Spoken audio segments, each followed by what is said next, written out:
माझ्या मायबाप जनतेनो, आज तुमच्याशी बोलताना शब्द जड झालेत.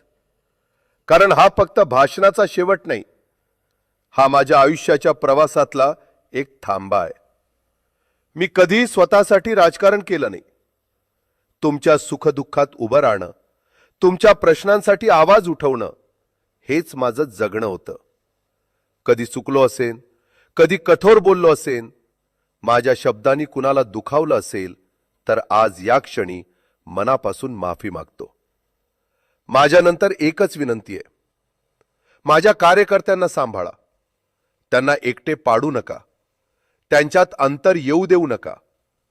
कारण त्या प्रत्येक कार्यकर्त्याच्या रूपात मीच तुमच्या सेवेत उभा आहे. मी देहाने नसलो तरी विचारांनी, कर्तव्याने मी सदैव तुमच्या सोबतच राहीन.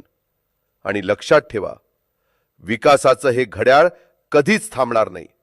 ते चालत राहील, महाराष्ट्रासाठी, जनतेसाठी आणि उज्ज्वल भविष्यासाठी. मी आज निरोप घेतो, पण तुमच्या मनातून नाही.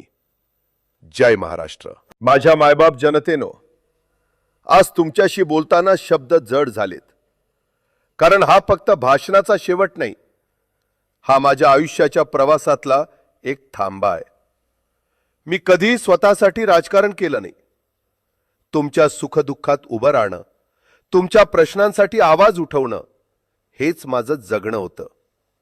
कधी चुकलो असेन, कधी कठोर बोललो असेन, माझ्या शब्दांनी कुणाला दुखावलं असेल, तर आज या क्षणी मनापासून माफी मागतो.